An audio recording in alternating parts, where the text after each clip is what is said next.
अपमान सह लेते हैं, क्षमा कर देते हैं, लेकिन उनके भक्त का अपमान कर दे तो राम रोष पावक सो जाई।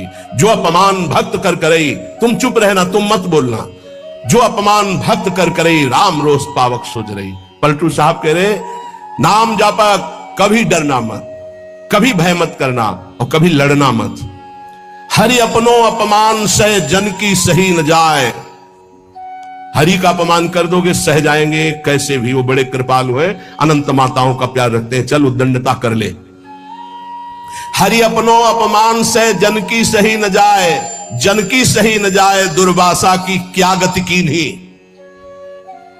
महान तपस्वी, दूब का रस पीने वाला, बलकल की लंगोटी लगाने वाला, उनको यह भ्रम हो गया कि चक्रवर्ती सम्राट रानियों के बीच में रहने वाला मेरे से बढ़कर भजनानंदी कैसे हो सकता है। जाकर के कृत्या प्रकट कर दी उनको, अम्बरीश जी को कष्ट देने के लिए दुर्वासा जी के द्वारा प्रकट की हुई कृत्या भगवान के निज पार्षद सुदर्शन जी ने भस्म कर दिया और त्रिभुवन में दौड़ाया दुर्वासा जी को। अंततो गत्वा अम्बरीश जी के पैरों में गिरना पड़ा महान तपस्वी भगवत स्वरूप दुर्वासा जी को। जन की सही न जाए, दुर्वासा की क्या गति कीन्हा, और भुवन चतुर्दश फिरे सबे दुरियाए जो दीन्हा। सबसे पहले भाग कर गए भगवान शंकर की शरण में, क्योंकि भगवान शंकर के अंश से प्रकट हुए दुर्वासा जी है। भगवान शंकर ने कहा, मैं हरि का द्रोह करने वाले को तो विचार पूर्वक रास्ता बता सकता हूं, लेकिन हरिदास का, भगवान के भक्त का द्रोह कर दे, ये मेरी सामर्थ्य नहीं कि मैं इस समय सुदर्शन को प्रार्थना करके रोक सकूं या तुम्हें कैलाश में रख सकूं। तुरंत यहां से निकलो। सबे दुरियाए जो दीन्हा, ब्रह्मा जी के पास गए। ब्रह्मा जी ने कहा तत्काल निकलो, नहीं सुदर्शन चक्र अनर्थ कर देगा ब्रह्मलोक में। हरि के पास गए और कहा आपका एक व्रत है कि मेरी शरण में चाहे जितना बड़ा अपराधी आ जाए मैं कभी त्यागता नहीं हूं। तो भगवान ने कहा अपराधी कितना भी बड़ा चराचर जगत का हो मैं उसे शरण दे सकता हूं, लेकिन मेरे भक्त का अपराधी, उसके लिए कोई गुंजाइश नहीं। अब ये सुदर्शन मेरी आज्ञा में नहीं है। अगर अम्बरीश जी कह देंगे तो ये सुदर्शन शांत हो सकता, अन्यथा नहीं। भाग के अम्बरीश जी के ही चरणों में आना पड़ा। पाही पाही करि परे जबे हरि चरण न जाई, तब हरि दीनी जवाब मोर बस नाही गुसाई। मोर द्रोह करि बचे, करो जन द्रोहक नासा, माफ करे अम्बरीश बचोगे तबई दुर्वासा। मेरा अपराध कर दे तो मैं क्षमा कर सकता हूं, भक्त का अपराध कर दे तो नहीं। इसलिए जाओ, अगर अम्बरीश जी क्षमा करें तो क्षमा हो सकती है। तो पलटू द्रोही संत कर तिन्हे सुदर्शन खाए, हरि अपनो अपमान से जन की सही न जाए। इसलिए निर्भय निश्चिंत होकर के निरंतर नाम जप करो। श्रीपाद प्रबोधानंद जी कह रहे मत करो, ऐसा कोई कर्म मत कर जिससे तेरी दुर्गति हो जाए।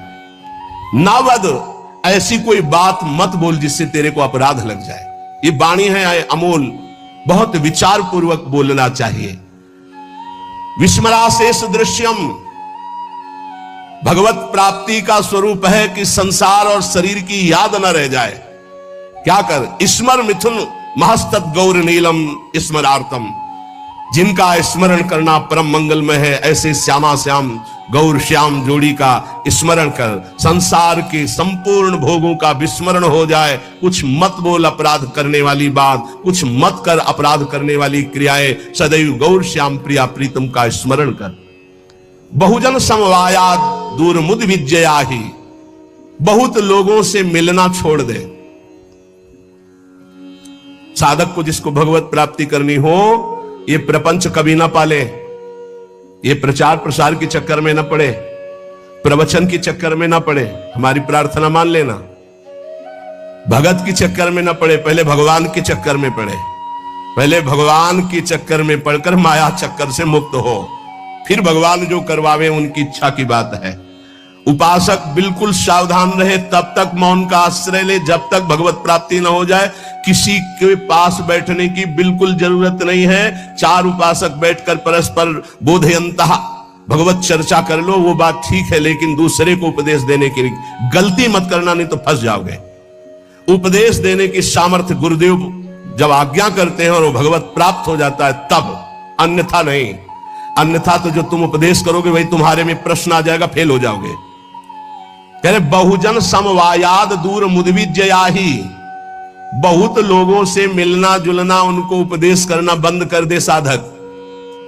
भगवत प्राप्ति करने के लिए पहले मौन का आश्रय लेकर अपने को बिल्कुल किसी काम का साबित ना होने दे। बिल्कुल अक्षर अक्षर समझ लो। अपने को महान साबित मत करो, महान होते हुए भी अपने को अगला पगला साबित करो। चोरी चोरी चुपचाप निकल जाओ, कोई जान न पावे तुम्हारे पास भजन रूपी धन है, और भगवान को प्राप्त कर लो। फिर वो जब प्रकाशित करेंगे, फिर कोई तुम्हें परास्त नहीं कर सकता। बिस्तरे सब जग विमल कीरति, साधु संगति ना टरे। दूर मुद विच्य, दूर रहो इस समाज से। ये महापुरुषों के आदेश है, उनको समझो। दूर रहो, क्यों कह रहे हैं? क्योंकि अभी राग मिटा नहीं, आसक्ति मिटी नहीं, फिसल जाओगे, वहीं पहुंच जाओगे। जो छोड़ने के लिए निकले थे उसी में रम जाओगे। अपने चित्त को चित्तचोर प्रभु के चरणों में निरंतर चिंतन में लगाने के लिए बहुजन समवायाद दूर मुदविज्जयाहि, बहुत समाज से मिलना जुलना उपदेश करना है, सब बंद कर दे साधक। अपने चित्त को प्रभु में लगाए और अपने को प्रकाशित ना होने दे। भगवत ऋषि जी ने भी कहा है, मौन रहे, जब बोले तो हृदय की ग्रंथि खोले, इतनी सामर्थ्य हो, हृदय का परिवर्तन कर दे। जिसके सामने बोले उसका जीवन परिवर्तित हो जाए। ये सिद्धों में होता है, क्योंकि वो उसी में रमण करते हैं। इसलिए हे प्रिय प्रिय निवसतु दिव्य श्रील वृंदावनांतः, अपराकृत चिदानंद में वृंदावन में प्रवेश पाने के लिए प्रगट वृंदावन का आश्रय ले लो। यहां आते जाते रहो या यहां वास करो, सत्संग सुनो और उसे अपने जीवन में उतारो। जब उपासक इस तरह की रहनी में रहता है तो उसकी दशा क्या होती है, श्रीपाद वर्णन करते हैं। कहते कर निहित कपोलो नित्य मश्रोणि मुंचन, परिहत जन संगो रोचमानानुयान, प्रतिपद बहुलार्त्या राधिका कृष्ण दास से, वसति परम धन्य कोपि वृंदावनेस्मिन्। कोपि कोई बिरला ऐसा। कैसा? प्रथम से संगम त्यक्त्वा, सब संग का त्यागी, साधु संग का अनुरागी, माताओं बहनों की तरफ या प्रतिकूल शरीरों की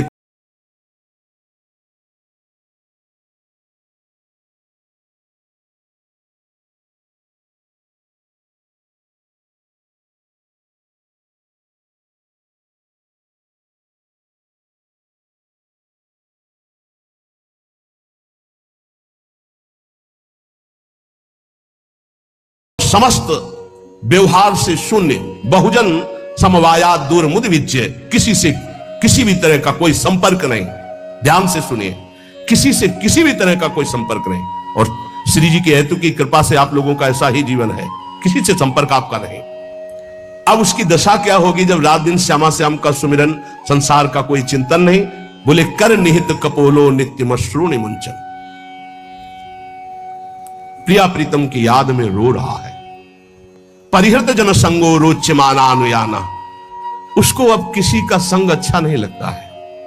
बस श्री जी की सेवा, श्री जी का चिंतन, श्री जी के नाम रूप में डूबा हुआ उपासक प्रतिक्षण व्याकुलता पूर्वक श्री श्यामा श्याम को पुकारता रहता है। और प्रतिपद बहुलार्त्या राधिका कृष्ण दास से रात दिन श्री जी की सेवा में मगन रहता है। प्रातः से लेकर शयन तक, शयन से लेकर प्रातः तक जो अष्टयाम सेवा अपने हाथ श्री जी की चल रही, आठों पहर प्रतिक्षण श्री जी की दास्यता में, सेवा में। प्रतिपद बहुलार्त्या राधिका कृष्ण दास से बहुत बड़ा सौभाग्य है जो आप अपने घरों में ठाकुर जी विराजमान करके, श्री जी विराजमान करके, नाम सेवा विराजमान करके सेवा करते हैं। वो साक्षात सेवा श्री जी की है, ऐसा मत मानो वो साधन है, वो सिद्ध वस्तु है। पर आगे चलकर आपको पता चल जाएगा। सामने रूप हो और नाम का परिचय न हो तो आप जान नहीं सकते ये कौन है। सामने बैठा है, ये कौन है? बोले अमुक है, परिचय मिल गया। नाम से परिचय मिला, ये कौन है? बोले कृष्ण कांता है। अच्छा ये कौन है? बोले मनोहर दास है। ये कौन है? बोले राधा शरण है। नाम ने परिचय बताया, रूप तो सामने रखा है। रूप सामने बैठा, बिना नाम के परिचय नहीं। देखिए रूप नाम आधीना, रूप ज्ञान नहीं नाम विहीना। ऐसे रूप दिखाया जाए, आप परिचय नहीं जानते। और ये भी बताया गया ये अमुक, अच्छा ये अमुक है। नाम ही परिचय देता है रूप का। जैसे कुछ भक्तजन कहते हैं कि मैं भगवान के रूप का ध्यान करता हूं, तो हमारी प्रार्थना है कि रूप का परिचय आपको नाम कराएगा। नाम, अगर नाम का ध्यान नहीं करोगे तो रूप का ध्यान नहीं हो सकता है। पहले नाम जब करते हुए नाम का ध्यान, तो वही रूप प्रकाशित होगा। ये बचपन में गुरुदेव जी ने सिखाया था और ये कई बार सत्संग में बताया है कि गुरुदेव ने कहा जब नाम जप करते हुए उसमें रूप प्रकाशित हो जाए तो जानना तुम्हारा नाम जप रंग ला रहा है। वो दिमाग में बात बैठ गई थी। गुरुदेव ने कहा था हर श्वास नाम चलना चाहिए बचपन में, बस जीवन भर लक्ष्य यही रहा है कि मेरा नाम निरंतर चले, जो गुरुदेव ने दिया है। उठते बैठते चलते फिरते जागते सोते सब समय नाम का अभ्यास। इसीलिए जब इस पर ध्यान गया तो माला गौड़ हो गया। जब ये ध्यान गया कि निरंतर नाम चलना चाहिए तो फिर माला में विक्षेप अनुभव होने लगा कि गढ़ना, उसको घुमाना, उसमें इतने। अब जब हमारे जीवन का लक्ष्य यही निरंतर बैठे हैं, चल रहा है, चल रहे हैं या क्रिया में है, जैसी भी स्थिति, गुरु प्रसाद से 40 वर्ष का लगभग अभ्यास, उसी बात का, यही जीवन का सार रहा है। देखी है रूप नाम आधीना, बिना नाम जप किए रूप का अनुभव नहीं कर सकते। देखो माई सुंदरता की सीमा, बोले ध्यान करेंगे श्री जी का। अरे प्यारो ढुम क्षमते ने अच्छी सुखा दे नाम तो यह ध्यान गम। इन महापुरुषों की सामर्थ्य नहीं, आपकी क्या सामर्थ्य है। बोले फिर कैसे ध्यान करें? बोले राधा लिखो, बार बार राधा राधा राधा। और एक दिन मुस्कुराती हुई किशोरी जी उसी नाम पे दिखाई देंगी, देख लेना। देखी है रूप नाम आधीना, रूप ज्ञान नहीं नाम विहीना। रूप विशेष नाम बिनु जाने, करतल गत ना परहि पहचाने। सुमिरिय नाम, ओह पूरा सार बात रख दी। सुमिरिय नाम रूप बिनु देखे, आवत हृदय स्नेह बिसेखे। कई बार सत्संग में कहा है, महात्मा गांधी जी का एक भाषण होना था, राष्ट्र स्वतंत्रता का पूरा विधान वो रचते थे। बहुत से भारतीय उस भाषण में सम्मिलित होने जा रहे थे, तो कुछ गांव के लोग भी उसी डिब्बे पे बैठ गए जिसमें महात्मा गांधी। परिचय नहीं था उनका, ऐसे गांधी जी बैठे थे, गांव के ऐसे बैठे, बहुत साधारण जीवन, असाधारण सोच।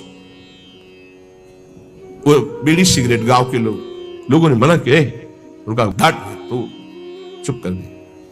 अब जे ही स्टेशन आया, महात्मा गांधी की जय, और वो उतरे जयमाला।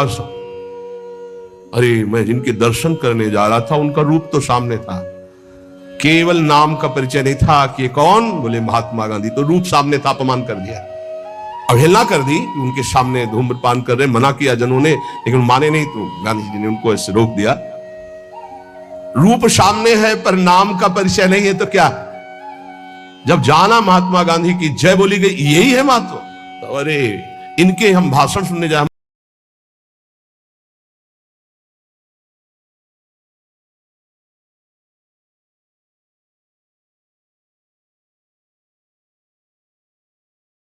चाले, हाथ में रूप हो पर नाम का परिचय नहीं तो आप जान नहीं सकते ये कौन है। जब नाम आया तब परिचय हुआ। तो ऐसे सुमिरिय नाम रूप बिनु देखे, आवत हृदय स्नेह बिसेखे। आप भाव से सुमिरन करो, राधा राधा राधा, तो ये नाम रूप को हृदय में प्रकाशित कर देगा। गोस्वामी जी कह रहे सुमिरिय नाम रूप बिनु देखे, रूप देखा नहीं। और आपसे सच्ची कहते हैं, त्रिभुवन में ऐसी कोई स्याही नहीं बनी जिससे प्रभु के रूप की रचना की जाए। जिनकी नख कांति सहस्त्र कोटि सूर्य संप्रभा, हजारों करोड़ों सूर्य एक साथ उदय हो तो नख कांति के तेज की बराबरी। उन प्रभु को कैसे, कौन सी स्याही बनी है जिससे हम वो नीलिमा जो प्रकृति से अतीत सच्चिदानंद रूप आए। प्रभु कैसे सच्चिदानंद रूप आए, उस सच्चिदानंद रूप के लिए प्राकृतिक स्याही कैसे हो सकती है? जैसे उदाहरण में भगवान की श्रीअंग कांति कैसे, वो इसलिए नवीन जलधर, बस वर्षा होने वाली ऐसा मेघ। तो ऐसे हजारों बार मेघ देख लिए तो क्या हमें भगवत साक्षात्कार का आनंद मिला? क्या नहीं। भगवान की अंग कांति कैसे, श्री राम जी के लिए गोस्वामी तुलसीदास केकी कंठाभ नीलम, मोर की जो कंठ की नीलिमा है बोले ऐसा कुछ। तो क्या मोर के कंठ की नीलिमा देख ली तो श्री कृष्ण की अंग कांति देख ली क्या? हरिजू की अंग कांति नहीं, ये सब प्राकृतिक है, उदाहरण ही नहीं बैठता। कैसे हैं वो? बोले कृष्ण कृष्ण कृष्ण रटो, वो जैसे के तैसे पूरे आ जाएंगे। करोड़ काम मूर्छित हो जाए ऐसे सुंदर हैं। तो ऐसी कोई स्याही है क्या? ऐसे करोड़ कामों को मूर्छित करने वाले श्री लालजू, लाडली जू के रूप को देखकर प्रेम बेशुद्ध हो जाते हैं। उन लाडली जू के लिए ऐसी कौन गौर कांति है स्याही कोई ऐसी त्रिभुवन में? देखो कैसा रूप है। बोले पीता अरुण छवि मनंत तडिल लताभाम, अनंत बिजलियों की कांति पीत और अरुणिमा लिए हुए। कौन सी स्याही है? एक बिजली को उतार के दिखाओ। प्रभु की जो रूप माधुरी है वो केवल नाम जानता, केवल नाम, राधा नाम जानता है, कृष्ण नाम जानता है। वो बड़े धन्य भाग उपासक है जो एक बात समझकर नाम का ध्यान करते और नाम का जप करते। तो बोले सुमिरिय नाम रूप बिनु देखे, आवत हृदय स्नेह विसेखे। नाम जपते जपते जब नाम में प्रेम हो जाता है, प्रेम पूर्वक जब नाम जपते हैं तो भगवान का रूप, प्रियाजू का रूप हमारे हृदय में प्रकाशित हो जाता है। जो इस तरह से अपने जीवन को प्रभु में लगाता है वो महान दुर्लभ वृंदावन नित्य विहार रस के प्रेम को प्राप्त कर लेता है। नाम